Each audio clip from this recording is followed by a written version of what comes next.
Good evening student, कैसे हैं आप लोग। आशा अच्छे होंगे, आप लोगों की पढ़ाई अच्छी चल रही होगी।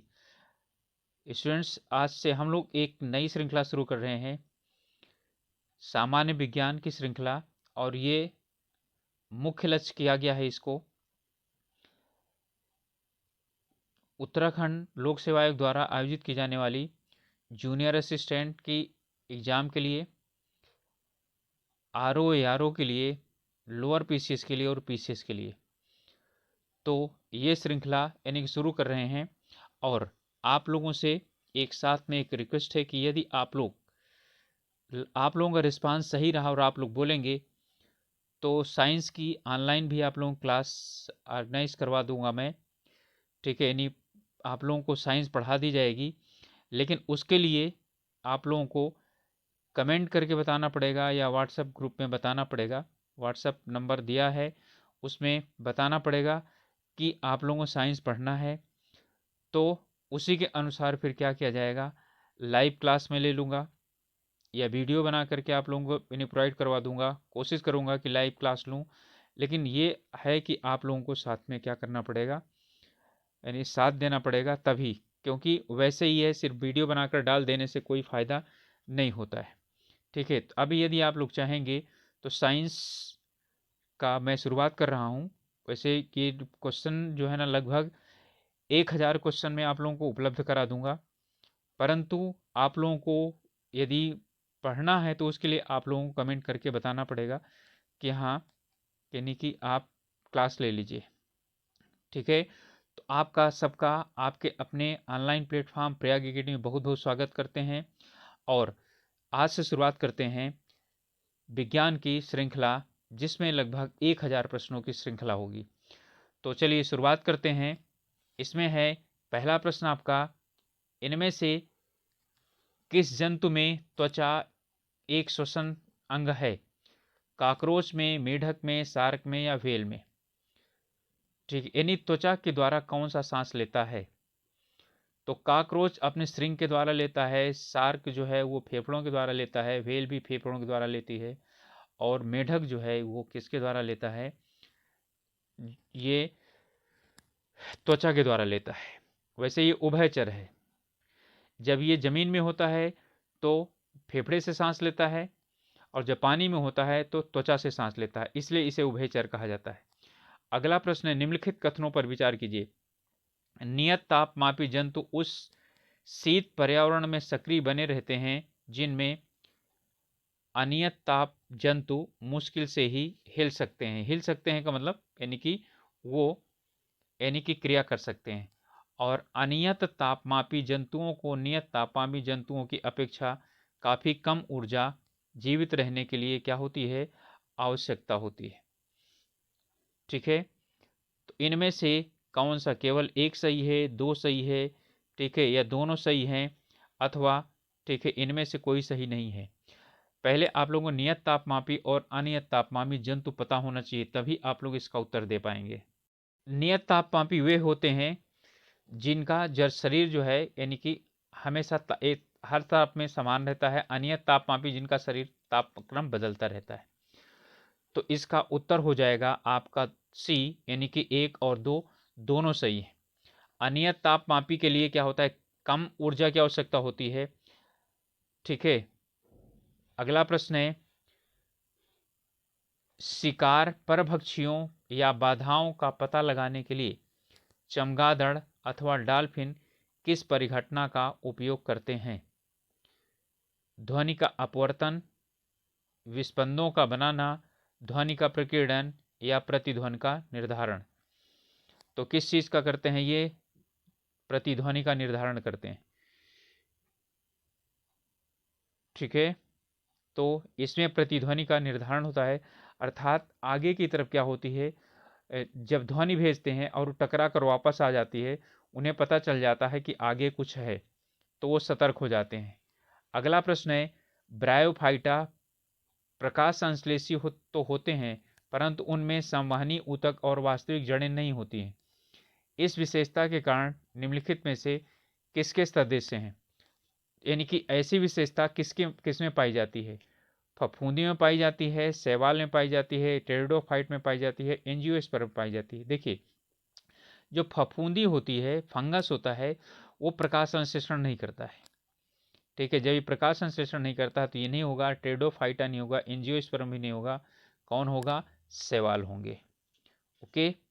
अगला है किंग कोबरा, एकमात्र ऐसा सर्प है जो अपना घोंसला बनाता है। वह अपना घोंसला क्यों बनाता है?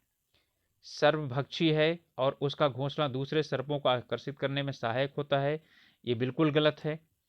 ठीक है, अगला प्रश्न है, यह सजीव प्रजक सर्प है और इसे अपनी संतान को जन्म देने के लिए घोंसले की आवश्यकता होती है। यह अंड प्रजक है, यानी कि ये अपने बच्चे देता है, तो गलत है। सर्प तो अंडा देता है ना, तो ये सही है। जो घोंसले में अंडे देता है और अंडों से बच्चे निकलने तक घोंसले पर पहरेदारी करता है। ठीक है, तो आपका आंसर यही सही हो जाएगा। ठीक है, अगला भी पढ़ लीजिए। यह एक विशाल अनियत तापी प्राणी है जिसे सर्दी के मौसम में शीत निष्क्रियता के लिए घोंसले की आवश्यकता होती है। नहीं, ये जमीन के अंदर चला जाता है। अगला प्रश्न है, प्लाज्मोडियम परजीवी का वाहक है। प्लाज्मोडियम परजीवी किस चीज का वाहक है? सॉरी, इस प्लाज्मोडियम परजीवी का वाहक कौन सा है? कीट है, मच्छर है, मक्खी है, या जुआ है? जुए यानी जो शरीर में पाए जाते हैं। तो इसका उत्तर क्या होगा? ये मच्छर है, प्लाज्मोडियम। ठीक है, मच्छर इसका वाहक होता है और फिर यही क्या करता है? बीमारी फैलाता है। ओके, चलिए अगला प्रश्न है, चमगादड़ निम्नलिखित में से किस कारण अंधेरे में उड़ सकता है? अंधेरे में वस्तुओं को देख सकते हैं, ठीक है, या उनकी टांगें कमजोर होती हैं और वे भूमि पर परभक्षी उन पर आक्रमण कर सकते हैं, वे रोशनी की चकाचौंध यानी कौंध उत्पन्न करते हैं, या वे पराश्रव्य तरंग ध्वनि तरंगे उत्पन्न करते हैं। तो क्या करते हैं? यही आपका सही है, वे पराश्रव्य ध्वनि तरंगे उत्पन्न करते हैं और टकरा करके फिर वापस आती हैं, जिससे उनका अपना रास्ता क्या हो जाता है? पता चल जाता है अंधेरे में ही। अगला प्रश्न है, इनमें से कौन सा सांप जहरीला नहीं है? कोबरा, वाइपर, कोरल स्नेक, या अजगर? तो अजगर जो सांप है वो क्या है? वो जहरीला नहीं है, इसमें जहर नहीं पाया जाता, बाकी सब क्या है? जहरीले सर्प है। अगला है, सबसे बड़ा स्तनधारी जीव कौन सा है? व्हेल मछली, अफ्रीका हाथी, दरियाई घोड़ा, और ध्रुवी भालू। अब सबसे बड़ा स्तनधारी की बात कर रहा है, जमीनी स्तनधारी की नहीं। तो व्हेल मछली सबसे बड़ा स्तनधारी है। अब यदि बोलता है कि सबसे बड़ा स्तनधारी धरती का कौन है, तो अफ्रीकी हाथी हो जाता। अगला प्रश्न है, उड़ने वाला स्तनधारी कौन है? यानी कौन सा ऐसा स्तनधारी है जो उड़ता है?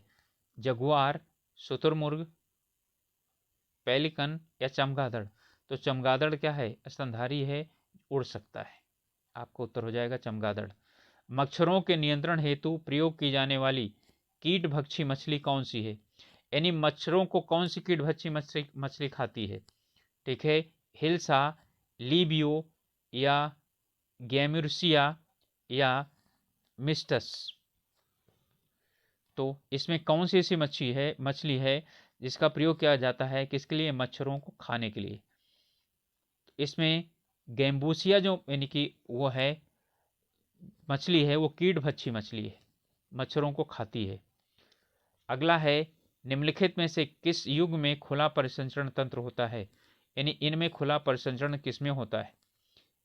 केंचुआ तथा जोंक में, मानव तथा व्हेल में, काकरोच तथा सिल्वर फिश में, या टेडपोल लार्वा और मछली में? खुला परिसंचरण की बात कर रहा है। ठीक है, तो खुला परिसंचरण किसमें होता है? काकरोच में होता है। तो काकरोच और सिल्वर फिश में। अगला प्रश्न है, निम्न, ठीक है, जंतुओं में से किसमें तंत्रिका तंत्र नहीं पाया जाता है? इनमें से किसमें तंत्रिका तंत्र नहीं पाया जाता है?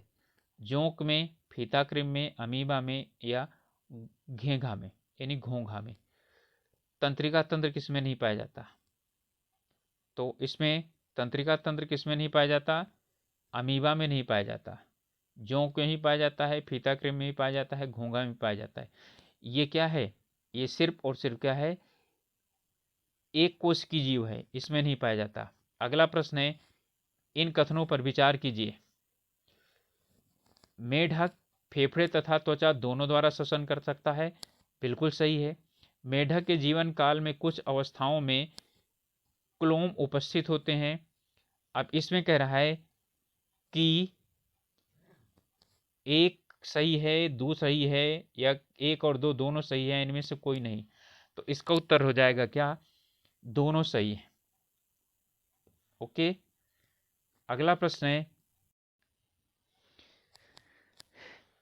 इसमें कह रहा है कि सूची 1 में जंतुओं और सूची 2 में वर्ग जगत से सुमेलित कीजिए और फिर कोट करके सही उत्तर इनका बताइए। ठीक है, तो 1 और 2 में यहां पर है पहला वाला ऑक्टोपस, जेलीफिश, सिल्वर मछली, बॉम्बे बतख। तो मत्स्य वर्ग आर्थ्रोपोडा, मोलस्का और सिलेंट्रेटा। ठीक है, तो इसमें आपको बताना है कि ऑक्टोपस किसका है। तो ऑक्टोपस, चलिए मैं आपकी मदद करता हूं। ऑक्टोपस मत्स्य वर्ग का है, जेलीफिश जो है ना आर्थ्रोपोडा का है, सिल्वर मछली मोलस्का का है, और बॉम्बे बतख जो है ना सिलेंट्रेटा का है। तो इसका मतलब है सभी एक दूसरे के सामने लिखे हुए हैं, अर्थात ABCD आपका उत्तर हो जाएगा।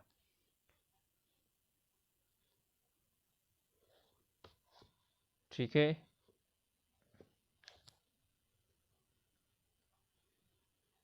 ओके, ABCD नहीं दिया है, मिलाना है हमको। ऑक्टोपस, जेलीफिश, सिल्वर मछली, बॉम्बे बतख। ठीक है, ऑक्टोपस जो है ये यानी कि आपका मत्स्य वर्ग में ना करके किस में आता है, मोलस्का में आता है। ऑक्टोपस मोलस्का में आता है। जो जेलीफिश है वो सिलेंट्रेटा में आता है। सिल्वर मछली आर्थ्रोपोडा में आता है। जो बॉम्बे बतख है वो क्या आता है, मत्स्य में आता है। ठीक है, तो इसका मतलब है 3, 4, 2 और 1। 3, 4, 2 और 1 इसमें ABCD में जहां पर भी होगा वो क्या होगा, आपका उत्तर हो जाएगा। तो 3, 4, 2, 1 इसमें है, तो ये उत्तर हो जाएगा आपका।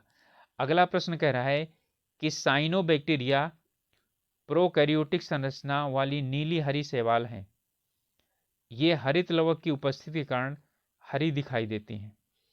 अब इसमें कह रहा है कि A और R दोनों सही हैं। A R की सही व्याख्या करता है, A R दोनों सही हैं, लेकिन R A की सही व्याख्या नहीं करता है। बिल्कुल, ये हरे नहीं दिखाई पड़ते हैं। ये यानी हरी लवक के उपस्थिति के कारण ये हरी दिखाई पड़ती हैं। ठीक है, तो यानी कि ये हरे यानी कि तो है, हरी लवक पाया जाता है। ठीक है, लेकिन ये साइनोबैक्टीरिया इस तरह से यानी कि नहीं पाए जाते। तो दोनों सही हैं, लेकिन A और R दोनों सही है। R जो है ना उसकी व्याख्या करता है हरा दिखाई पड़ता है, इसलिए क्या है वो प्रोकैरियोटिक संरचना वाली नीली हरी शैवाल नहीं है। ठीक है, नील हरी शैवाल उनका क्या है, नाम है। अगला प्रश्न है, इनमें से साधारण नाम दिया गया है और वैज्ञानिक नाम को सुमेलित करना है। यानी कि सामान्य नाम और उनका वैज्ञानिक नाम सुमेलित करना है। छिपकली है, मेढक है, नर टफ्ट बतख है, और क्या है, समुद्री आर्चिन है। एकाइनस है, एमिडेटाइनस है, और हाइला है, और मैक्यूल और क्यूनिगुला है। ठीक है, तो इनमें जो है इनका वैज्ञानिक नाम जो दिया गया है उसे क्या करना है, मिलाना है। चलिए, छिपकली का जो नाम है वो हेमीडेक्टाइलस है। मेढक का हाइला है। ठीक है, नर टफ्ट बतख का है नैक्युला और फ्लूरीगुला, और समुद्री आर्चिन का है एकाइनस। इसका मतलब है उत्तर हमारा हो गया क्या, 2, 3, 4 और 1। तो 2, 3, 4 और 1 जिसका भी होगा वही हमारा उत्तर होगा। तो बी है 2, 3, 4 और 1, ये उत्तर हो जाएगा। अगला है मीना व हरी। अब इसमें दिया हुआ है एनसीईआरटी का प्रश्न, ये मीना व हरी ने अपने बगीचे में एक जंतु को देखा।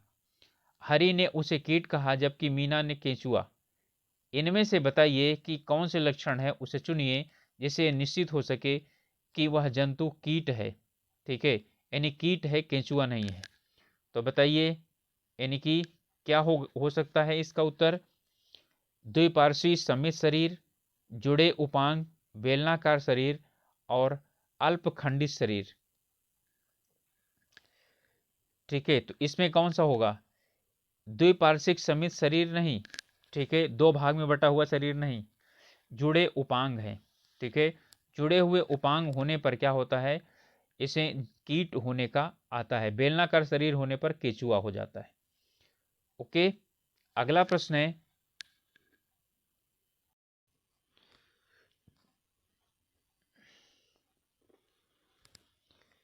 इनमें से कौन सा एक कथन सही है?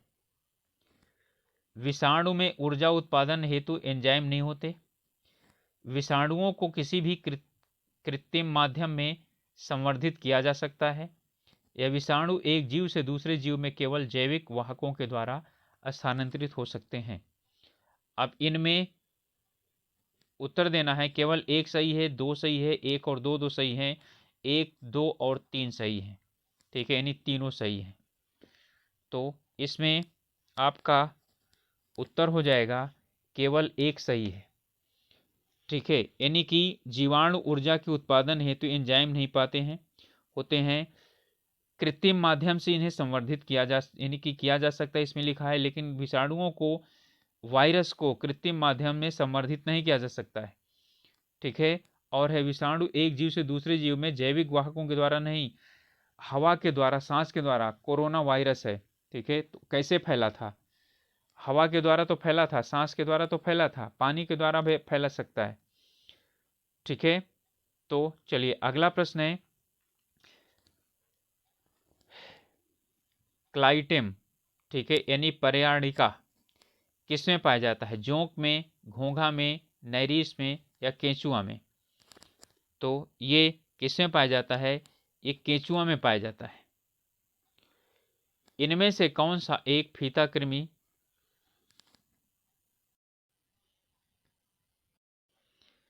इसमें एक कौन सा फीता कृमि जो है होता है? Fasciola, Schistosoma, Taenia, एंटेरोबियस।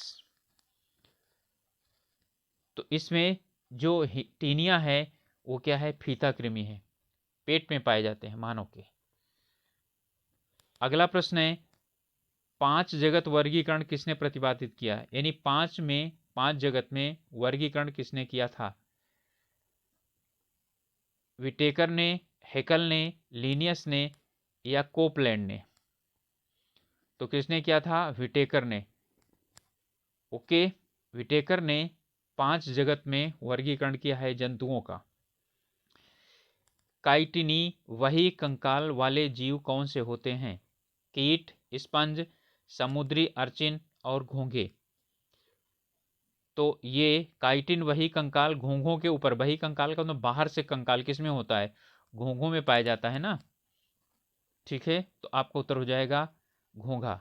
इस बाद है, इनमें से कौन सा एक पशु स्तनधारी है? तो कौन सा है? भारत का महान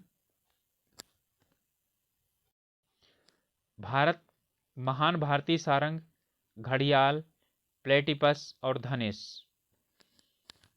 तो इसमें कौन सा है जो स्तनधारी है? क्या घड़ियाल स्तनधारी है क्या? बिल्कुल नहीं है, प्लेटिपस जो है वो स्तनधारी है। ओके, प्लेटिपस स्तनधारी है। अगला प्रश्न है,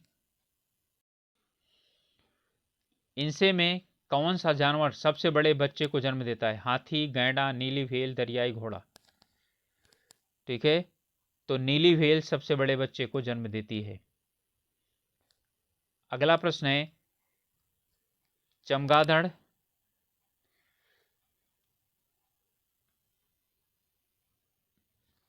चमगादड़ रात में किसका उत्सर्जन करके अपने शिकार को दूर से ही जानकारी पा लेता है? ठीक है, तो अभी ऊपर आया था। अवरक्त प्रकाश, पराबैंगनी प्रकाश, अपने शरीर का रसायन, या पराध्वनिक। ठीक है, पराध्वनिक ध्वनिया, पराश्रव्य ध्वनिया। तो क्या करते हैं, ये पराश्रव्य ध्वनिया निकालते हैं। तो उत्तर हो जाएगा आपका पराश्रव्य ध्वनिया। तो स्टूडेंट्स, ये थे आपके आज के 26 प्रश्न। और फिर मैं आप लोगों से यानी कि बोल रहा हूं कि यदि आप लोगों को लगता है कि आपको विज्ञान पढ़ने की आवश्यकता है, तो आप लोग यानी कि कमेंट करेंगे, बताएंगे, तो आप लोगों के लिए विज्ञान की, ठीक है, क्लास ऑर्गेनाइज कर दी जाएगी। अन्यथा इसी तरह से लगभग 1000 प्रश्नों का मैं श्रृंखला जो है आप लोगों को उपलब्ध करा दूंगा। तो आप लोगों से फिर एक रिक्वेस्ट है, तो अभी तक यदि सब्सक्राइब नहीं किए हैं तो प्लीज़ सब्सक्राइब कीजिएगा चैनल को, और साथ ही साथ अपने ग्रुप्स में शेयर कीजिएगा। और मिलेंगे इसके बाद, ठीक है, अगले वीडियो में। तब तक के लिए ऑल द बेस्ट। ठीक है, पढ़ते रहिए और आगे बढ़ते रहिए। Okay, all the best.